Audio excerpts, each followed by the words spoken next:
are super excited to be having everyone here today. Just want to make sure that we have everything in order. I think we're all set. My name is Monique Alcala, and I am so proud to be the new executive director of the Texas Democratic Party. Thank you so much for bearing with us as we work through the technical difficulties. And I will be your moderator for our discussion today. Thank you all for joining us for this very important topic. And before we begin, I'd love to invite everyone to drop in the chat in the Q&A section, or drop in the Q&A section where your name is and where you're located. We'd love to see where you are. And just so you know, we will have some time for Q&A from the audience after we hear from our speakers. And to facilitate that, please drop your questions in the Q&A box again and located at the bottom of your Zoom screen. And you can do this at any point during the conversation. So let's go ahead and get started. As you might know, this weekend, the Texas Senate ignored the overwhelming evidence of Ken Paxton's rampant criminality and corruption and voted to acquit the most corrupt person in the state of Texas. Republicans have made it as clear as they possibly can. They are, in fact, the party of crime, corruption, and self-serving interest. We need to keep exposing the Republican Party's corruption. This is why tonight we're hosting this panel of esteemed legal experts who will share with us their perspectives on the Ken Paxton impeachment trial. So without further delay, I'd like to introduce our speakers.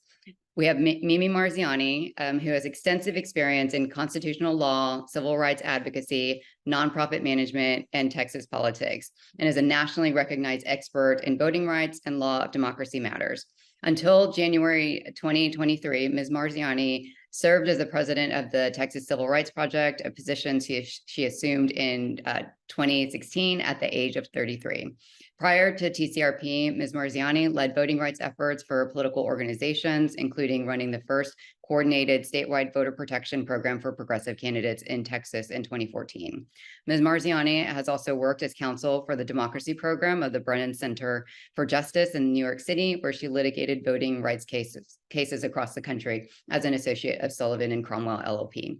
And next we have Justin Nelson, who is the go-to lawyer for high-stakes litigation and our former AG candidate from 2018. Justin's practice centers around on taking cases to trial, arguing key motions leading up to trial or the appeal, and positioning the case for victory. He brings an unparalleled combination of trial and appellate excellence. Most recently, Justin represented Dominion Voting Systems in its litigation against Fox, culminating in a $787.5 million settlement, an amount that represented vindication and accountability, as he has stated. Thank you both for joining us today. Glad to be here. Thanks for having us. Yes, me too. And it's so nice to see familiar names on the chat. So thank you to everybody for being with us tonight. So I want to go ahead and get started so that we can leave some time for some Q&A. But I want to start with this first question for both of you. Do you both agree with the ruling of the Senate, and were the votes what you expected? I guess we'll start with Mimi first and then Justin. Well, I mean, surprise, surprise, I do not agree with the Senate's decision. It's a much harder question whether or not I expected it. I mean, and I think we'll delve into this in more detail through our discussion. But I mean, on the one hand, Monique, as you noted, the facts were really egregious. I mean, you have, rhinos like Karl Rove, saying that the facts were egregious and that Paxton should be impeached. And of course, there was a lot of Republicans who voted to impeach in the House. I mean, it was not a particularly close vote. On the other hand, this in some ways feels like the inevitable conclusion of a party that has for over a decade now continued to try to insulate itself from accountability, both the rule of law and the will of the voters, and is now combined terrifyingly with a MAGA movement that is strong and well-funded. And those things together lead you to the type of acquittal we just saw out of the Senate. What about you, Justin? Likewise, I did not agree with the ruling of the Senate. I think the evidence was overwhelming despite Dan Patrick's best efforts to try to sabotage the trial and the evidence. Yeah.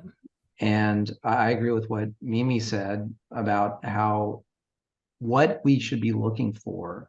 We should be embracing and hoping for a robust Republican Party and a robust two-party system that both parties protect the rule of law and democracy. Okay. And we actually saw that. Was I surprised? Was it what we expected, right? Was your question. I think for just a little bit, I think there was a glimmer of hope that perhaps we could have a baby step towards a combined recognition that we should not have somebody with rampant criminality in the office of Attorney General for the state of Texas. And to the Republicans' credit in the Texas House, it was a bipartisan vote to get rid of him. Okay. It was 121 votes. And at first, there was an initial vote that cleared the 2/3 majority for the case to proceed to trial. And a lot of people took that maybe there was hope and people had an open mind. And in retrospect, it should have been a dead giveaway that Dan Patrick took $3 million from the biggest supporters of Ken Paxton, namely the Wilkes brothers and Tim Dunn. And from that point on, he had this facade of fairness, but clearly in retrospect, the fix was in. And now I think it is not just Ken Paxton's corruption, it is the corruption of the Texas Republican Party. Because I think one thing is very clear, that if Greg Abbott wanted Ken Paxton gone, he'd be gone. 1,000%. Here's another thing that's clear. 1,000%. If Dan Patrick wanted Ken Paxton gone, Paxton would be gone. Here's another thing. If Ted Cruz wanted Ken Paxton gone, okay, Ken Paxton would be gone. But by the way, do you know who gave $15 million to Ted Cruz's super PACs in his run for president?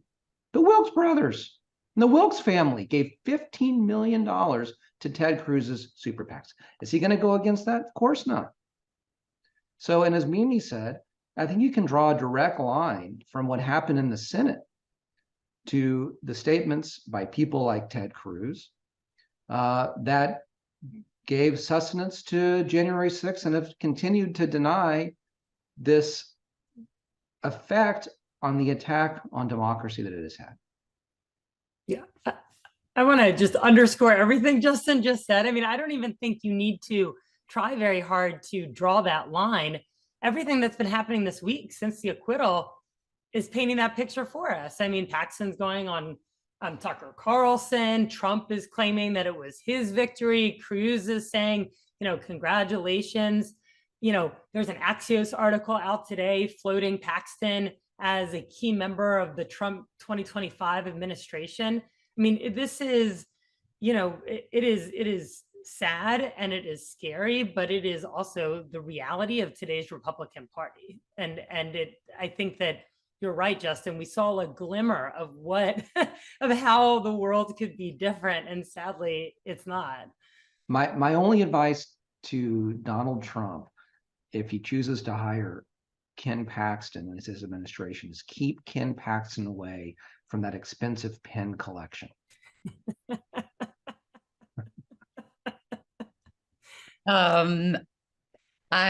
So I wanted to move on to the next question, and this one is going to be for Justin. So this was the first impeachment trial to happen in Texas in over 50 years. As far as the procedure of the trial, what was the most interesting to you about it? What was most interesting is the complete abdication of power by the jury, namely the senators in the Texas Senate. Dan Patrick willingly took power. He was the one who ruled from the chair, really not even subject to override votes. And he made a number of very troubling decisions. He tried to hire one judge as an advisor and that judge had given a $250 donation to one of Paxton's rivals in the 2022 Republican primary. So even that appearance was too much, right? And so then he hired another judge who, again, just looking at who praised that, it was the Tim Dumbs and Ferris Wilkes of the world, who were very supportive of that judge. And he made a number of rulings that really had no basis in any courtroom. And again, it's not even a courtroom. It is a political impeachment trial. And so, again, looking at it now in hindsight, you can see at every single instance when there was any type of margin, he gave the benefit of the doubt to Paxton. And perhaps if these stories that have just come out are true, that there were indeed 20 votes to convict, but except for 2 Republicans, nobody else wanted to be on record for basically a vote that would still result in an acquittal. It turns out that one of the most important things that happened was allowing Angela Paxton's vote effectively to count towards the 2/3 majority, because under the rules of the Texas Senate and under the Texas Constitution, you need 2/3 of the body to vote for a conviction. There are 31 senators, and so that would require 21 in the normal course. The problem, however, is that Angela Paxton is the wife of Ken Paxton, and whether she should sit. And so Dan Patrick decided, it's a Freudian slip, Dan Patrick decided that Angela Paxton would not participate, but her vote would count for purposes of the quorum. And so that really, again, now in retrospect, really loaded the dice in favor of acquittal, especially when it was clearly on razor's edge about whether there would be it. And I think comparing it to the House, I think one of the reasons why we saw it in the House was that everybody knew that the votes were there in the House. So the political pressure, it was a free vote, okay? In the Texas Senate, what we saw is Dan Patrick putting his thumb on the scale, okay? And then when people were charging up, they looked around and there was nobody behind them on the hill. And so when that happened, everybody else fell back except for 2. And we should give Hancock and Nichols credit for that. We should give Andrew Murr credit. He did a really excellent closing, and we should give Jeff Leach credit. And again, I think that it is incumbent upon us as Democrats to open our arms to people across the aisle and say that there is a place for everybody in the Democratic Party who wishes to protect democracy and the rule of law. That's great. So I have a question for both of you. There were several major rulings that happened over the course of the trial that struck many of us as outrageous, mostly regarding the witnesses. And as you remember, Patrick's orders, and somehow Laura Olson was unavailable to testify. So what do you make of those rulings, and did they make sense to you? We can start with Mimi, then Justin. I mean, I think this goes back to everything that Justin was saying. There was clear from the start, of course, that this was a political trial. There was some back and forth. There's a civil trial, criminal trial, but at the end of the day, this was obviously a political trial. And Patrick had outsized control. And I think that, it just, watching the trial reminded me of the old saying about, the most important thing in politics. The first one is money, and I can't remember what the other one is. That he got $3 million this summer from the Defend Texas PAC, the same people that started doing digital ad campaigns, billboards, threatening the senators. We don't know about all the communications that those senators got. I mean, that's only the stuff that's public, and not all the campaign finance reporting has not come out yet. I suspect that when the dust settles and more information comes out, that we'll see that there was a pretty extraordinary pressure campain on the senators that was fueled by this outside money, and that Patrick was, he was in agreement with it. I mean, and I don't know how explicit that was or exactly what his role was, but he had taken that money And then you saw these actions that he took at trial, and it's pretty hard, I think, to come to any other conclusion. As I think Justin put it really well, that every time there was a if you're going to use some sort of sports analogy, every time there was a call, he was making the call for one party, and that was for Ken Paxton, as opposed to the House impeachment team. Justin, you have any thoughts? I mean, think how crazy it is. Ken Paxton didn't even show up for the trial. Right. Right. He knew the fix was in. Yeah. Right. And so he could weather the storm and go from there. And just to take the analogy, right, of this, remember that Dan Patrick got rid of that first judge advisor because he had given a $250 donation, okay, to Ken Paxton's rivals in 2022. But guess who gave Ken Paxton a six-figure loan that Ken Paxton still has not paid back in the run-up to the 2018 election, when Paxton and I were neck and neck? Yeah. Dan Patrick gave Ken Paxton a six-figure loan that still has not been paid back. Okay. And we expect him to be an honest broker. And I think one thing is clear. This is his legacy. His legacy is to enable the most rampant, blatant corruption that this state has seen. And that's saying an awful lot. Okay. And to enable the very worst parts of the far right extreme of the Republican Party at the expense not just of Democrats, but of all Texans, really, except for a very, very, very narrow band at the very, very, very far bell curve end of the far right extreme. Yeah. And think about how anti-democratic this is. And sorry if we're jumping to another topic a little bit, but there's so many pieces of this that are just amazingly undemocratic. As Justin was noting, this whole ordeal really started in 2018 when Paxton, when his affair was coming out in the open. He didn't want people to know. He needed more money infused into his campaign to hide that fact from the voters. Then again, we're seeing this situation this summer where polling's been released that when voters actually heard about the ways in which Ken Paxton was abusing his office, their opinion of him dropped, and there was increasing support for impeachment among Democrats and Republicans because the guy was abusing his office. It was pretty clear. And then you have these mega donors, the exact same people who are in bed with Donald Trump, who are fueling the MAGA movement nationally, who are pouring all this money into the state and trumping up this narrative that somehow Ken Paxton is the victim of a political witch hunt that is just like Donald Trump, and that these people going after him are rhinos. I mean, Busby even said something like this in his closing argument. I mean, he didn't really try to dispute the facts.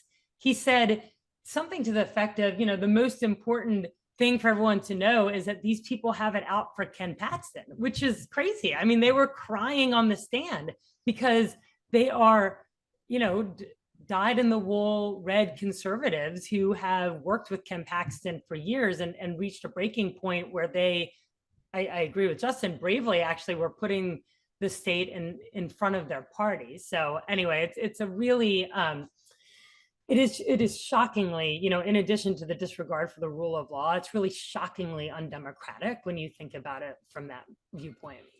I mean, just as an example of what Mimi was saying, Jeff Mateer was effectively the first assistant attorney general, which is basically the deputy attorney general, for lack of a better way of saying it. That's the deputy attorney general's position. Jeff Mateer is so conservative that the Republican-controlled U.S. Senate refused to confirm him for a federal judicial position under Donald Trump, okay, because he was too conservative. The other whistleblowers are not just dyed-in-the-wool Republicans. They are very, very, very conservative. And yet they recognized that Ken Paxton was abusing that office and felt like something had to be done and something had to be said. And I guess I will take one point of personal privilege on this, which is, of course, this whole idea, Tony Busby says, oh, well, the voters made a decision and they had the information. Okay. No, they didn't. No, they didn't. Okay. I know that because I didn't know in September 2018 that he told his senior staff and the Attorney General's office that he was having an affair and it was over. Okay. I see the wonderful Joe Jaworski in the chat. He didn't know some of the most basic facts that, Ken Paxton had a, fake Uber account under the name of Dave P to take trips to his mistress. And a burner phone. And a burner phone.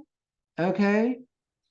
And so this idea that all the facts were out in the open is just totally ridiculous. Imagine what Joe and Rochelle, would have done with that.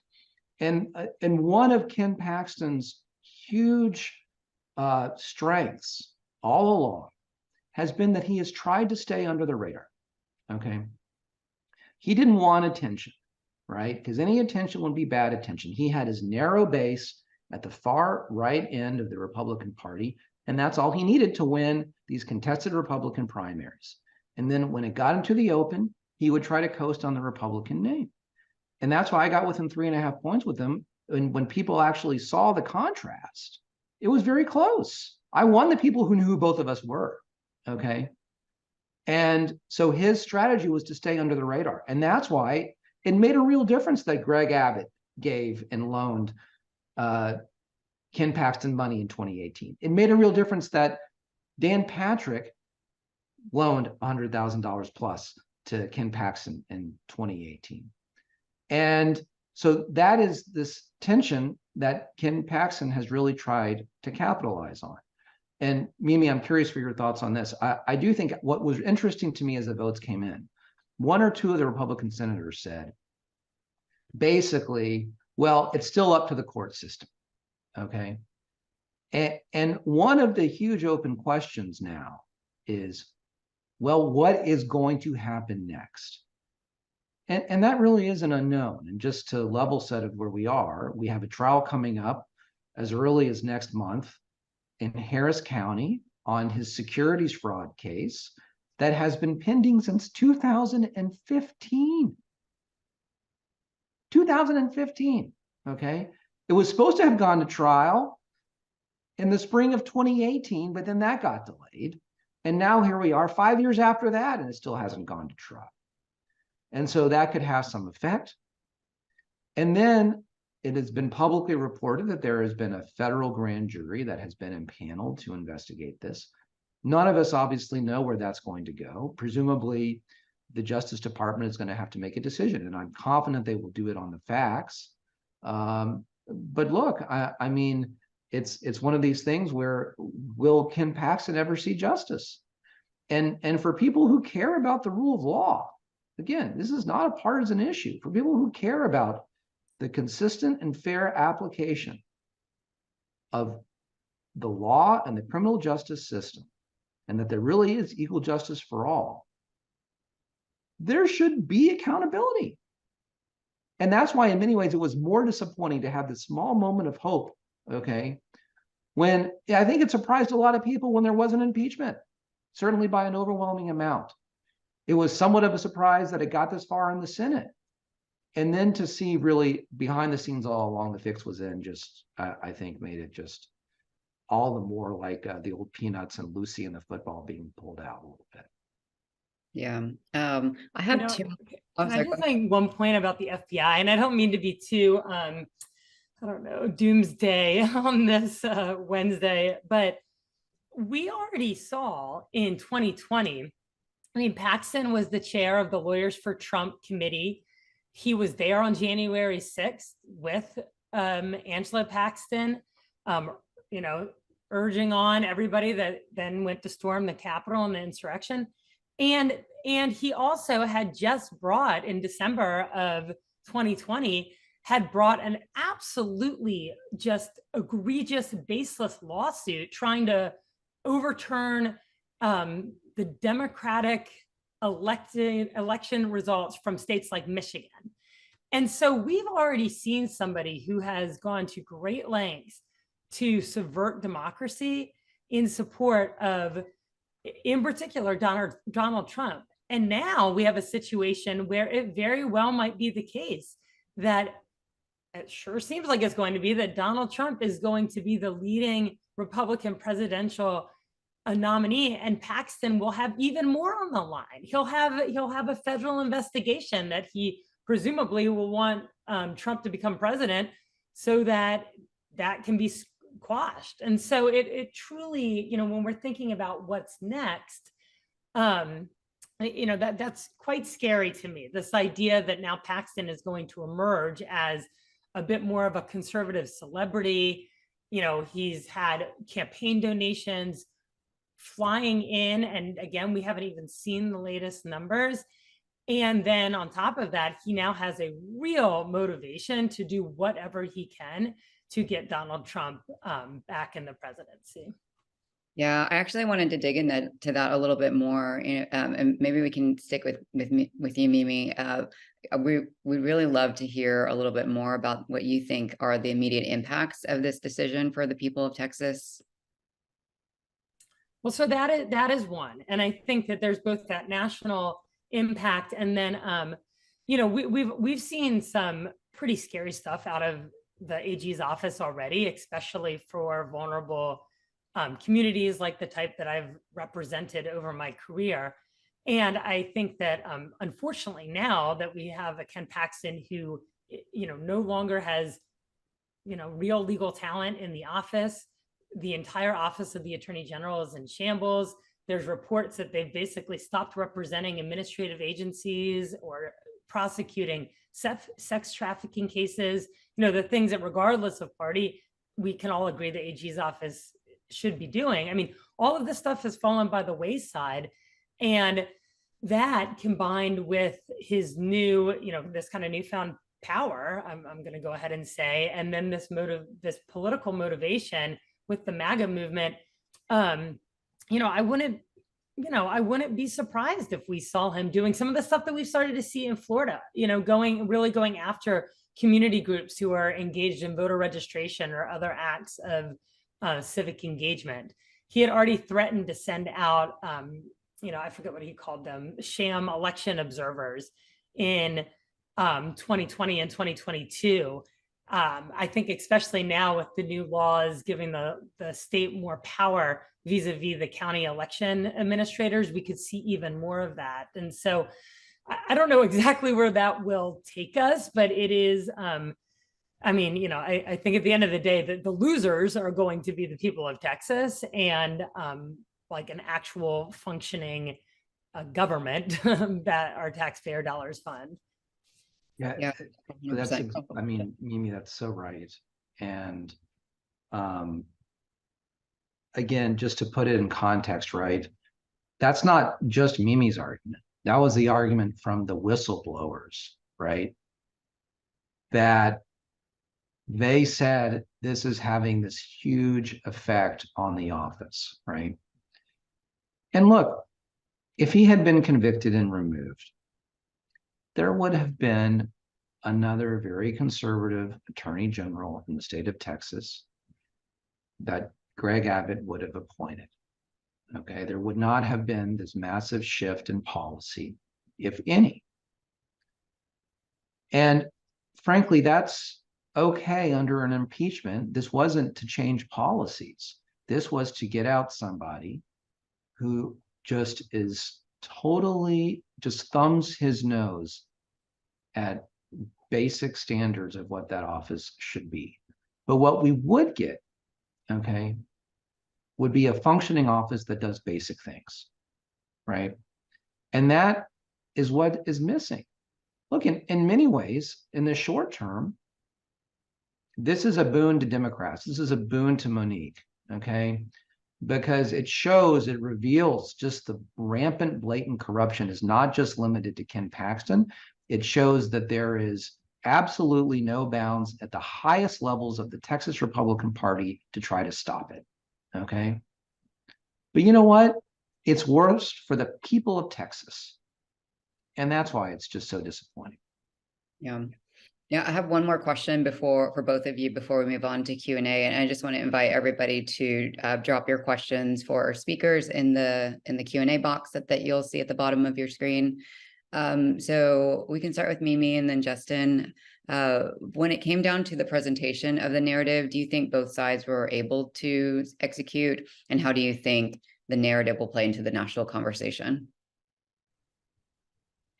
You know, I don't want to, I keep like grasping for sports analogies that I'm not particularly well suited to make, but I don't want to like Monday morning quarterback or whatever that phrase is. I don't know. Do I think that, the lawyers bringing the impeachment trial, would I have done some things differently? Yes. And I also, to a point that Justin made, I did think that they fundamentally did a good job in bringing forward very conservative voices. I mean, people were on the stand identifying them. So I forget who did this. Justin might remember, but someone was at, where do you rate yourself on a scale of 1 to 10, 10 being the most conservative? And he's like, I'm an 11. And look, I've litigated against many of these folks. I mean, they are true believers. This was like the next wave that Paxton brought in with him, who are very, very, very strong ideologues. And so I do think that they did a good job in that respect. And I think that the House genuinely did a thorough investigation. I mean, they spent months and months investigating thousands of pages of documents before they even went into the impeachment inquiry. Because if you recall, this all kind of kicked off in the ledge when Paxton also egregiously asked for more than $3 million of taxpayer money so he could settle the lawsuit with the whistleblowers. Again, presumably because the facts were so bad against him. So look, I think that all of that has come out in the media. And again, as I said before, there has been some public polling that when people, Texas voters of all different political stripes, were confronted with that information, they were in favor of impeachment. I think on the other hand, though, again, the money, the power of this extremist faction of the Republican Party, the MAGA movement, it's strong. And I mean, that's not just in Texas. I think that, we've witnessed this, but this is the same reason that, people like Liz Cheney or Mitt Romney are now being shunned by the Republican Party as not, conservative enough, or as fake Republicans. I mean, that is just wild, absolutely wild. But it is a very similar fate that people like that have experienced, very similar to what we're seeing with some of the folks in the House. And so I think that, in some ways, at the end of the day, this was just wrapped up in this broader national narrative where there are very powerful, well-funded voices that are extremely anti-democratic and have very little regard for the rule of law, and are all they care about is loyalty, kind of starting with President Trump and then to the MAGA movement more broadly. And all of that played out and was swirling around in the narrative. And I think I would suspect, I don't spend a lot of time on conservative radio or blogs on the web, but I would imagine that if you went into those venues, then you would see a very, very strong narrative of, this notion that Ken Paxton was somehow, being persecuted by the deep state. I've read it somewhere, like deep state and the conspiracy of like Karl Rove and the Bushes and the Democrats and George Soros. God knows who else is in there. But I do think, sadly, like that stuff was very hard to tamp down in the public sphere. Yeah. What about you, Justin? Well, maybe the sports analogy is a little bit like the Harlem Globetrotters and the Washington Generals. Okay. Which is, at the end of the day, they were set up to lose. And I think like Mimi, I think any trial lawyer thinks, well, maybe I wouldn't have done everything the same. But I did think that, as I said, I think Andrew Murr, Representative Andrew Murr, who led the committee, did a very nice job. And shout out to the great Representative Ann Johnson, who was vice chair of that committee. I think that Jeff Leach did a very nice job. I thought it was very powerful. It was really a testimony in true evangelical style. Everyone should watch his closing, by the way, if you haven't, because I mean, I probably agree with him on very little. And honestly, it's quite moving, I would say. It was very moving. And he basically said that, you know, he's my friend, but I have to do this. I thought in terms of outside counsel, I thought Erin Epley did a nice job. I thought she performed quite nicely. And I think Dick DeGuerin did as well. I was surprised that he didn't take more of a lead, frankly. I was expecting to play a little bit of a bigger role. And look, we can nitpick others, okay?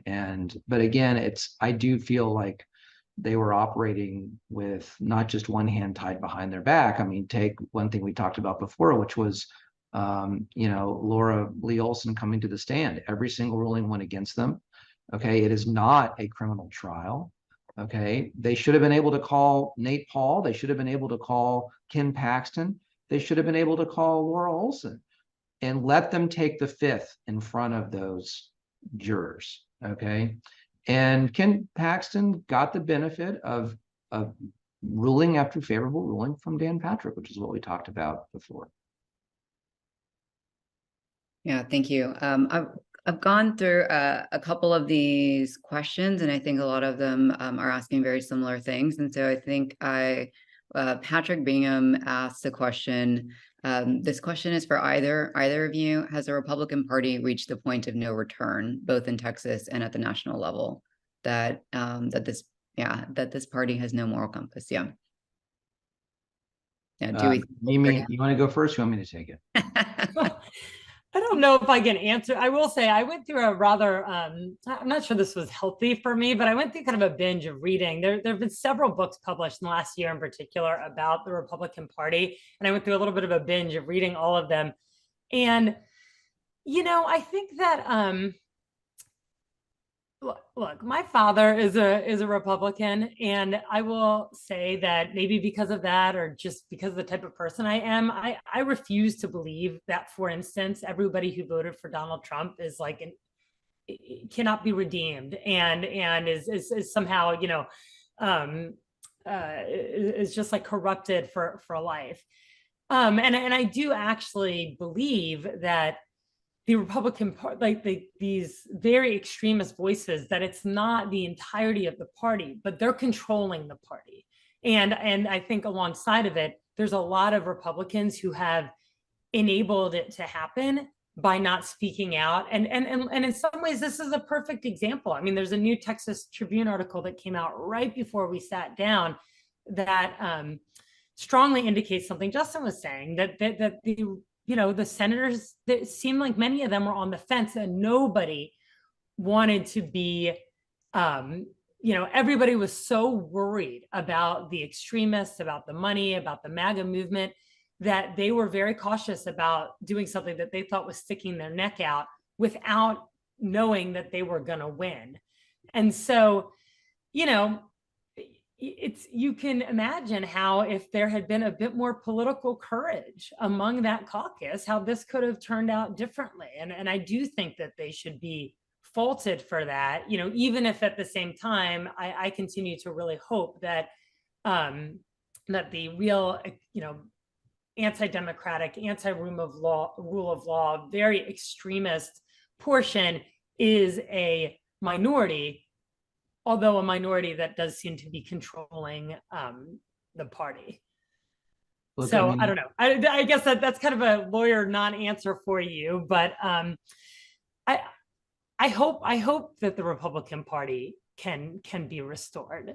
And as I think as Justin said, in the meantime, one of the best things that we can do as Democrats is have a wide enough tent that we are able to find points of agreement with people that, we might not agree with them on everything, but, especially on issues as fundamental as our democracy, as rule of law, as, being elected to office and serving people as opposed to serving yourself. I mean, those very basic concepts, I think that this is a place where Democrats do have an opportunity to bring more people into the Democratic Party, or at least aligned with us, given how far the Republicans have gone.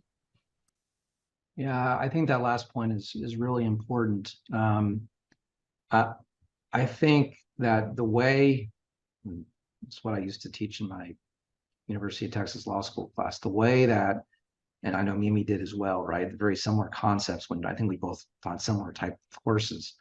The way the political parties are structured in the United States, there are going to be two parties, okay?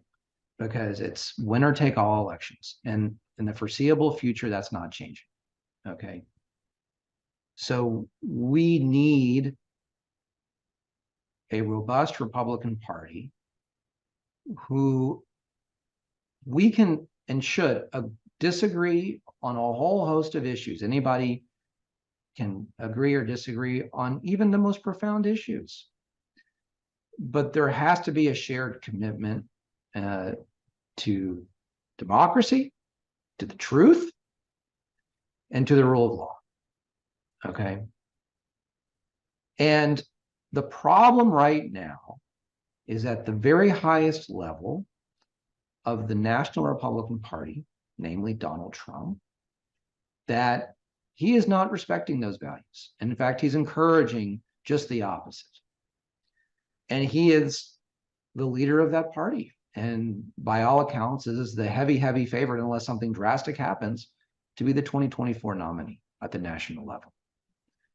And in my opinion, and unfortunately, there will be other elections like this too. 2020 was like this. It will be the same in 2024. Democracy is on the line in 2024. Okay. And so the single litmus test on whether they should vote Democratic or not should be, do you support democracy? Okay, period.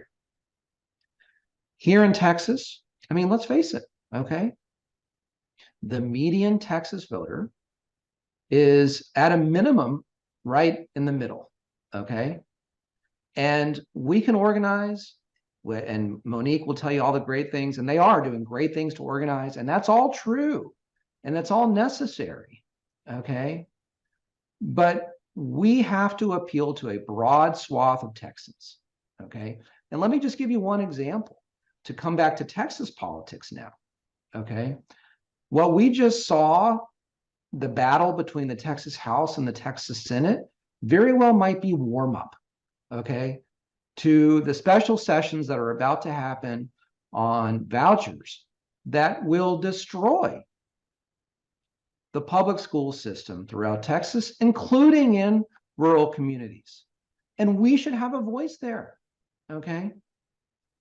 And we should be able to say that you can be a rural red Texas Republican on most issues, but still think that you cannot vote for Texas Republicans given what they are doing and the capture by this. And Mimi is exactly right. It is a capture by the most extreme end of that party to foist a very, very far right agenda on the Republican Party and thereby on the entire state, because they think they can do whatever they want in statewide elections. Okay. And until we say, actually, no, enough is enough, and convince the majority of our fellow Texas citizens about that, they very well might be right. So it's up to us to build that big coalition to try to stand up for the rule of law and democracy. You know, you touched on something really briefly, and we got a question from Barbara Mason about how do you think that this might affect the voucher session? So I don't know if you want to comment on it really quickly before we move on. Mimi? I mean, seems like it's going to be messy. I do think, something Justin said that I think is worth underscoring is that the voucher issue It's actually been playing out in some other states too. I was some of the work I'm doing right now, I've been paying attention in Pennsylvania, and the voucher issue ripped apart their legislature too, along very similar lines that Democrats and rural Republicans were opposed. And when you really look at who's been pushing this, it's been some very moneyed interests nationally that have this conception of vouchers, and also have a really extremist wing of the religious right. And those two groups together are pushing vouchers. And there's absolutely nothing I've seen that the public wants. Like, people respect and are actually very proud of public education in this country. It's like something that the US is known for, that everybody wants to invest more in. And so I think that in some ways, vouchers really demonstrates just the fact that, to be honest, I don't know what Justin thinks about this. Sunday, I was like, there's no way Abbott is going to try to muscle a special session on something where I don't think he has the votes, when the House and the Senate are at each other's throats. So I don't know what's going to happen, but I guess I don't know what's going to happen. No one knows what's going to happen. Okay. And the smart money is on, I think, hopefully the right result, which is that the votes will hold strong. But, to Mimi's point, right?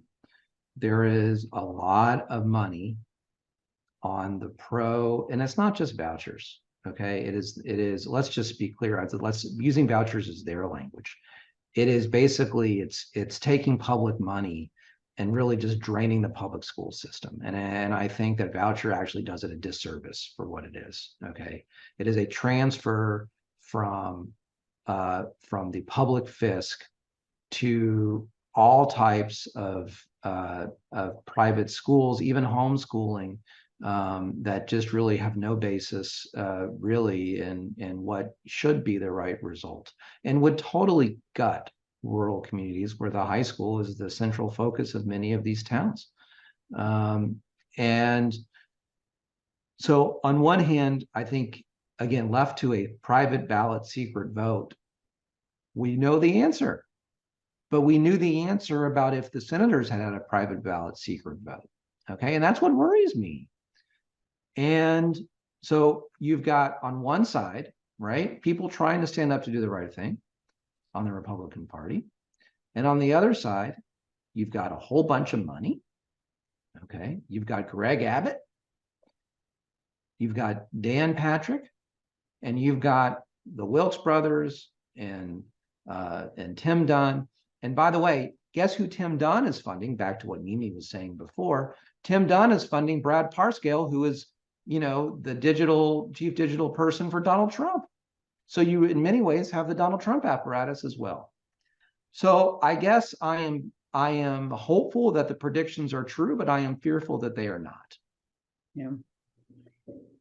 We have a really good question from Celia Israel, who Hi, Celia. Know and love. What does the future hold for whistleblowers who were not believed in this trial? We need them to speak up when they see wrongdoing. Well, for the individuals who were like the whistleblowers in impeachment, as far as I know, I think most of them have gone back, have landed, jobs within the conservative establishment.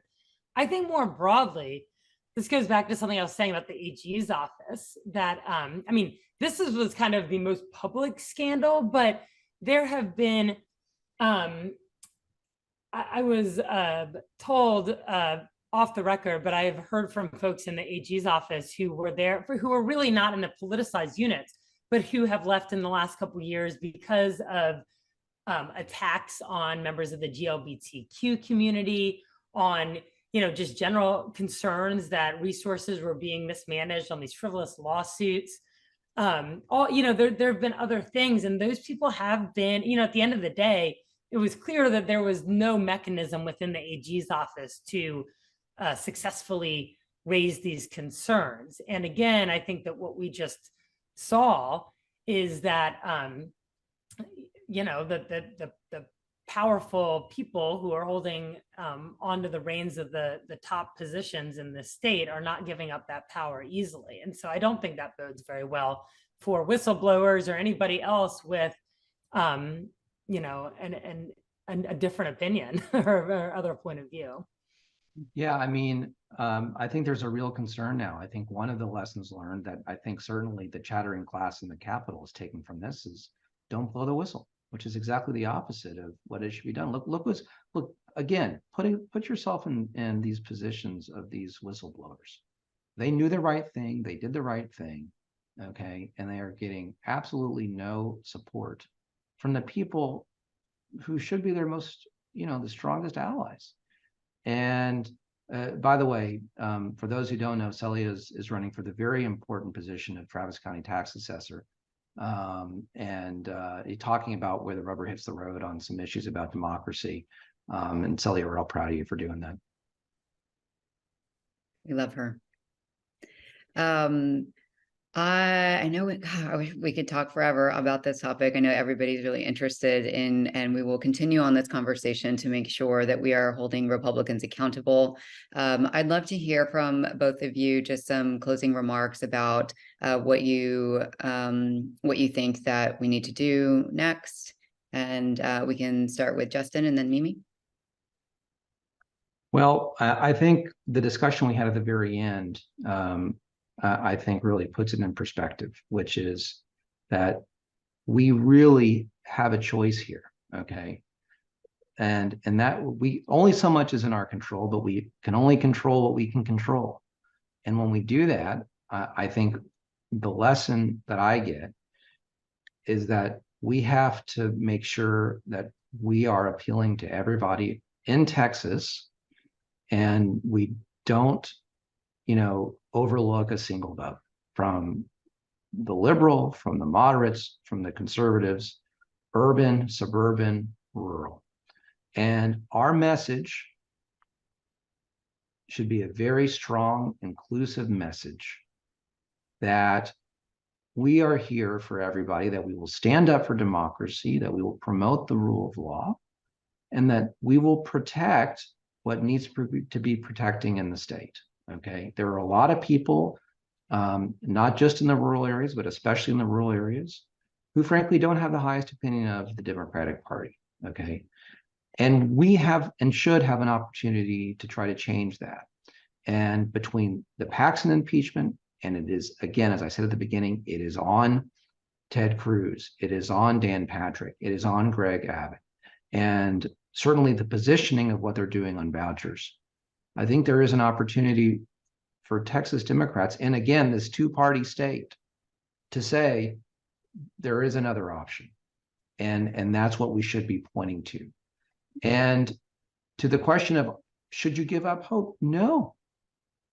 The United States is a fantastic country, okay? Texas is a great state. And all of us have, I think, an obligation and a duty to try to work to make it more perfect. And so that's what I would ask all of you to do. Thank you, Justin. Mimi? All right. I agree with everything Justin said, but since he already said it, I'm going to give you two more.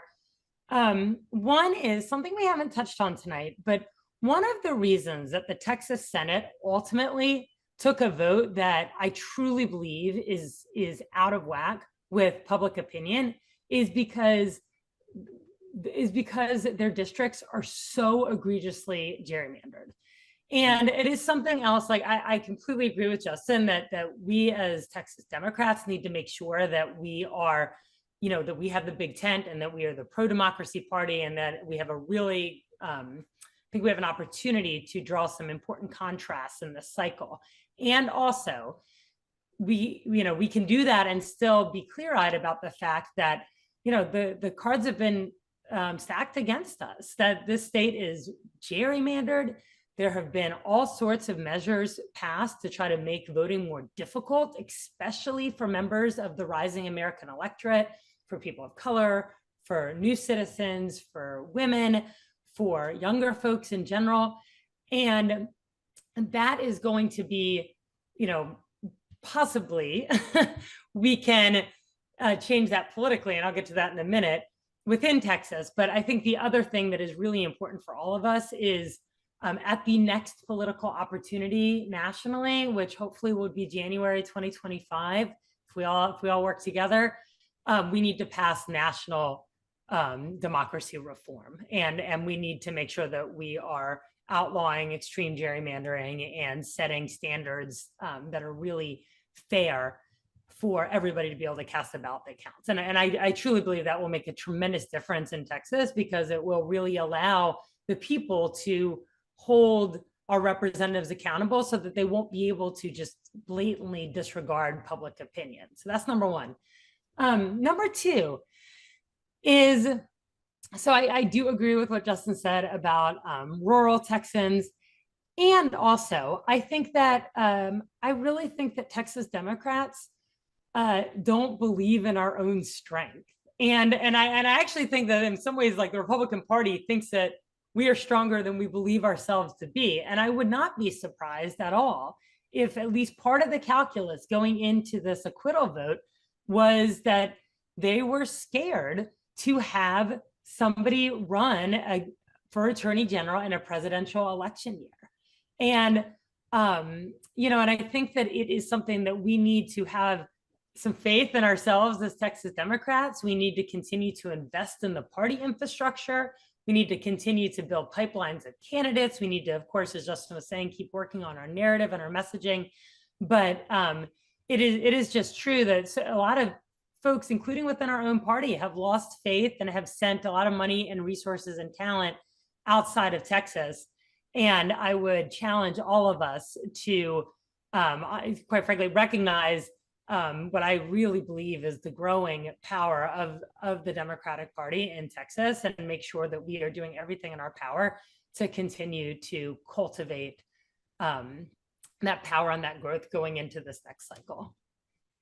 Thank you, Mimi and Justin, and thank you everybody for joining us today. I want to just say that I'm so excited to be in this conversation with you two, and seeing a lot of friendly faces. Well, not the faces, but the names in the attendees chat. Thank you so much to our team, Abby and Drew, for being behind the scenes and ensuring that we get all of our ducks in a row and we're able to have this conversation. But I will say, I've been in this role for about 4 weeks now, and I really cannot, and I say this all the time, but I cannot think of a better place than to be working with all of the eternal optimists that continue to know and believe that we are going to turn the state blue statewide very soon, and that we are going to get a lot more wins on the board. So thank you all for all of the things that you do. We just launched a really wonderful program called Lone Star Rising that we've been working on to ensure that we are recruiting Democratic candidates up and down the ballot, and also county chairs in some of the vacancies that we've been seeing, mostly in the west part of Texas and in the Panhandle. I know that there's no chat here, but if you're interested in supporting our efforts as we continue to grow out our organization, please visit our website at texasdemocrats.org. Make any type of donation. Could be $1, it could be more than that. Every bit helps, and we can all do this as long as we believe in the Democratic Party and we all work together to move forward. So thank you again, everybody, for joining us tonight for this really important conversation, and looking forward to